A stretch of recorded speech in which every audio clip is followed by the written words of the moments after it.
Greetings, my name is Amanda, and my husband Michael is here with me as we share our story. Before diving into the details, let me set the scene for you.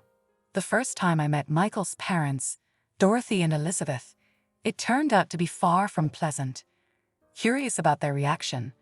Well, here it goes. I can't believe you're with Amanda, Michael. She brings absolutely nothing to the table, working a basic office job. How is she supposed to contribute to a better life for us? They criticized. Michael stood his ground. I love Amanda. She's the one I want to be with, and her financial status means nothing to me. I've always told you that, but they were adamant. We've been clear about our expectations, Michael. If she doesn't have more to offer, we can't accept her as part of our family. You need to find someone else. They insisted. Michael didn't waver. No, Amanda is the one I've chosen. I had everything planned out for the proposal, and now you've spoiled it. I was shocked throughout this exchange. Michael's intention to propose was a surprise. We had been together for 5 years, and I was hopeful but didn't anticipate such a swift move. But more than that, the way Dorothy and Elizabeth reacted was deeply concerning. Michael had prefaced this meeting with a warning. He had told me, Amanda, your father is a remarkable man, and I know you think highly of my parents, but I must tell you they're not the kind-hearted people you imagine. How can you say that about your parents? They must have some good in them, having worked hard to raise you. I naively responded. You don't understand, Amanda. Yes, they put me through college, which helped me secure a good job, but their actions were driven by selfish motives. They've always wanted me to marry someone wealthy to enjoy a lavish life off my spouse's earnings. They'll be disappointed to learn about your job. I had no idea parents could be so self-centered. My parents were nothing but loving and supportive. Michael maintained a strained relationship with his parents due to his deep-seated dislike for their behavior, yet he couldn't bring himself to completely cut them off, influenced by their constant reminders of the sacrifices they had made for him. My initial encounter with them was eye-opening, revealing their sheer greed. Regardless of their vehement protests, Michael asked for my hand in marriage, and we planned our wedding. Dorothy and Elizabeth initially vowed not to attend, showcasing their displeasure. However, Michael, longing for his parents' presence due to his small family circle, managed to persuade them to attend. Their change of heart came when they learned about my family's financial stability. My father was a homeowner with some property. Their attendance, however, was conditional. They made it clear to me, Amanda, we still don't see this marriage favorably. Michael has done well for himself, and we expected him to aim higher financially speaking. We wouldn't have bothered if we thought you came from nothing. Thankfully, your father has some assets. Remember our contribution today when you come into your inheritance. On my wedding day, their mention of inheritance was completely out of place. My father was alive and well, making their comments not only inappropriate but also infuriating. I walked away from them, upset. My father was my only family, and their words stung deeply. Their boldness and expecting a share of my finances was astounding. I chose not to burden Michael with this on our special day, knowing how difficult it was for him to distance himself from his parents. Unfortunately, this incident marked the beginning of ongoing tensions. Michael and I were blissfully happy together, but his parents constantly meddled in our financial affairs, incessantly inquiring about my father's wealth. We never indulged their curiosity, which only led to more pestering. Their behavior was not just embarrassing but blatantly entitled, demonstrating no real reason for them to be privy to my father's financial situation. Finding myself in a state of profound grief after my father's untimely departure barely 5 months post-diagnosis, the pain was unbearable. Witnessing his health fade, I was faced with the inevitable, yet accepting his loss was a battle of its own. Throughout this challenging period, Michael stood by me, offering unwavering support. He was my pillar, accompanying me to my father's hometown for the funeral arrangements. Meanwhile, Dorothy and Elizabeth's insensitivity knew no bounds. They incessantly bombarded me with calls and messages, intrusively inquiring about the inheritance and the financial details of the funeral arrangements. Both Michael and I were appalled by their behavior, yet we chose to hold off on confronting them until after the funeral. True to expectation, upon our return home, Dorothy and Elizabeth wasted no time in invading our space, eagerly pressing us for details about the inheritance. Now that the funeral is done, we're eager to know about the inheritance. He surely left you the house, didn't he? Elizabeth probed, her curiosity unchecked. Her question left me aghast. Why would my inheritance be of any concern to you? I retorted, shocked by her audacity to broach such a topic fresh off my father's funeral. Oh, come off it, Amanda. Ever since Michael chose you, we've been puzzled with your average job and lacking any notable beauty. What did he see in you? We assumed it must be the money, Elizabeth bluntly speculated. Michael, equally offended, leaped to my defense. What is wrong with you? How dare you insult my wife and our love like that? I've repeatedly told you that our marriage was built on love, not material interests. Show some respect, especially today. Elizabeth, undeterred, persisted.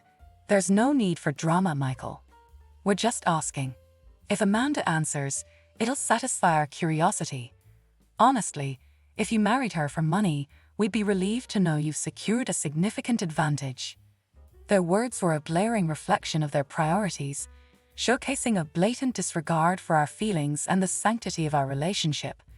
Accusing your son of marrying for money is beyond appalling. It's hard to fathom how someone as kind-hearted as Michael could emerge from such cruel intentions, I said. Drop the act, Amanda.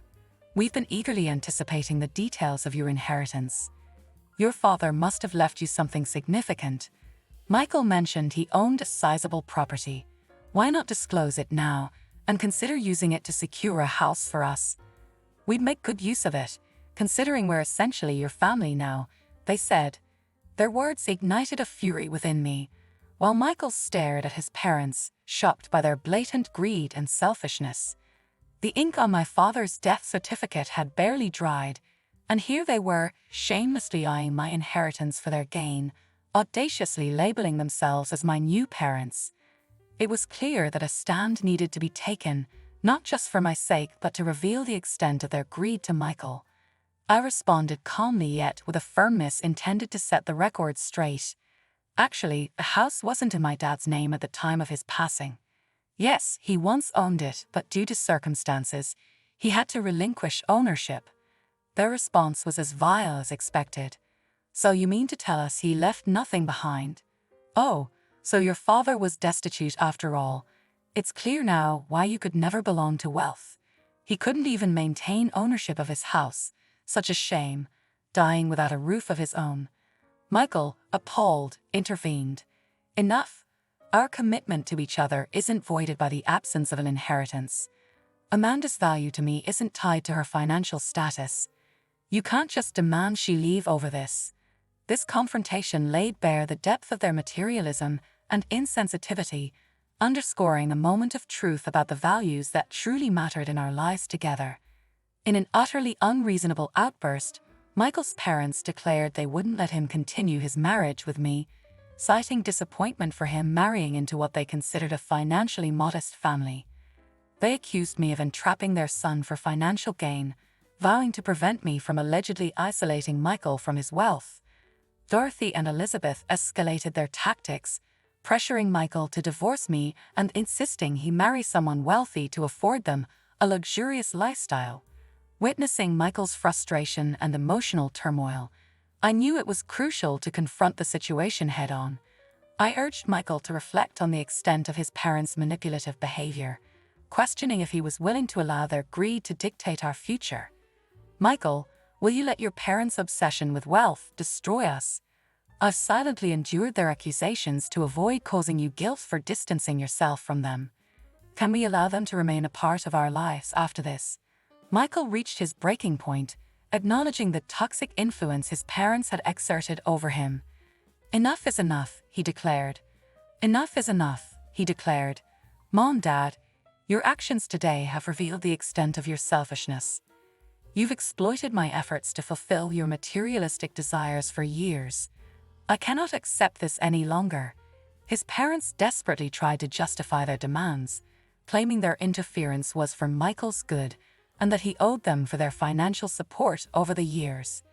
They urged him to divorce me and pursue a wealthier partner, promising their assistance to avoid further mistakes. Michael, however, stood firm in his decision, refusing to abandon our marriage based on financial pretenses. "I will not divorce Amanda simply because she didn't receive an inheritance. I'm tired of being manipulated by your greed.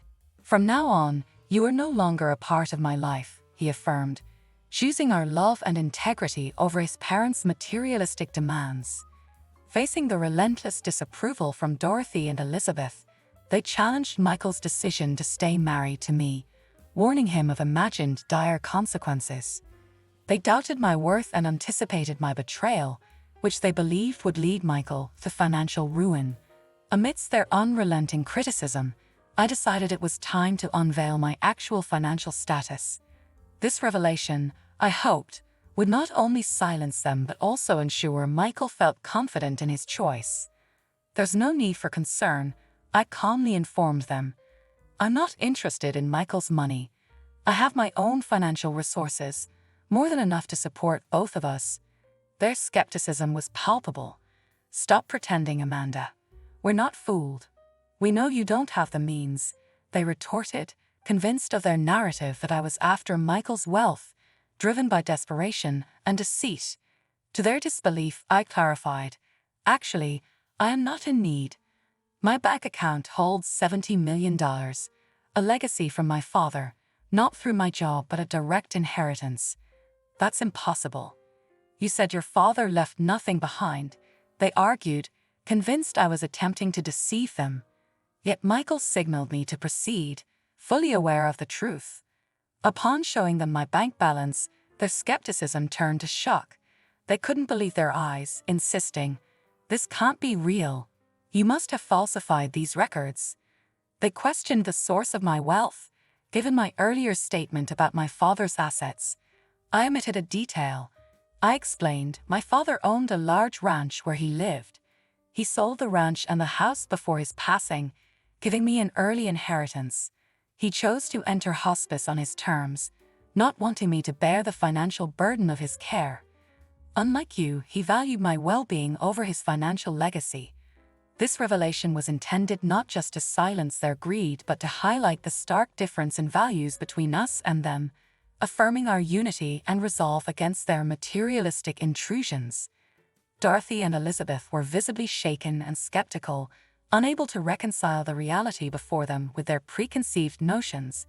They turned to Michael for confirmation, and upon his affirmation, a brief silence fell.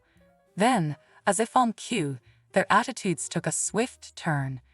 They praised the situation, lamenting their previous doubts and proclaiming their newfound joy over my financial standing. "What wonderful news! We were so worried, but it turns out our son chose wisely. Amanda, you really should have shared about your wealth earlier," they effusively stated, attempting to rewrite the narrative as if they were always on our side. Michael's face told me everything I needed to know. He was ready to address the situation, and I trusted him to speak for both of us. His frustration erupted into a demand for an explanation from his parents, incredulous at their sudden shift from antagonists to would-be allies simply because money was now in the picture. "How can you even think of acting like family now after everything you've said and done?" he challenged them. Their defense was flimsy, claiming ignorance due to my supposed secrecy about my financial situation. "We didn't know she was wealthy. Had we known, our reactions might have been different," they weakly argued, hoping for a quick resolution and forgiveness. But Michael was resolute, his decision unwavering. "No, this is unforgivable. You've shown your true colors, prioritizing money over genuine concern and empathy right after Amanda's father's funeral. Instead of offering support, you saw an opportunity to benefit yourselves. That's inexcusable," he continued, setting a clear boundary. "Your actions today have made it clear that we need to protect our peace and well-being from your toxicity." Leave our home and do not expect any assistance from us moving forward. From now on, you're on your own." In this moment, Michael stood firm, prioritizing our dignity and the sanctity of our marriage over his parents' manipulative behavior, marking a decisive end to their undue influence in our lives. Michael made it clear that there would be no further financial assistance from us to his parents, stating they had forfeited any right to support given their actions. This announcement triggered an explosive reaction from Dorothy and Elizabeth, who shifted from anger to desperation, pleading not to be cut off from our lives. However, their pleas fell on deaf ears, especially with Michael, whose patience had worn thin to the point where he warned of involving the police should they refuse to leave our premises. This ultimatum spurred their departure, though they persisted in bombarding us with calls and messages, prompting us to block their numbers and caution them against further harassment under threat of legal action. In the days that followed, Michael took the lead in handling the fallout with his parents, allowing me the space to mourn my father. It was a time of reflection, reminiscing about the cherished moments spent with him. My father's foresight and selflessness were evident in his decision to sell his property, ensuring I wouldn't be burdened and even covering his hospice care with the proceeds, embodying the epitome of parental love. Meanwhile, Michael navigated his form of loss, grappling with the severance of ties with his family. Although it was a liberation from their toxicity, he faced criticism from some quarters for his stance. However, sharing the full extent of their behavior turned the tide of opinion against Dorothy and Elizabeth, leaving them isolated in their disgrace. Our efforts to cut contact, including changing our locks, were met with persistent attempts from them to reach out, leading us to consider legal restraining orders as a final recourse. Amidst these tumultuous times, we discovered the joyful news of my pregnancy. While it's bittersweet that my father won't be here to share in this new chapter, the anticipation of welcoming our child has brought Michael and me closer, filling us with excitement and hope for the future together. We're looking forward to embracing the joys of parenthood and cherishing every moment of this unexpected blessing.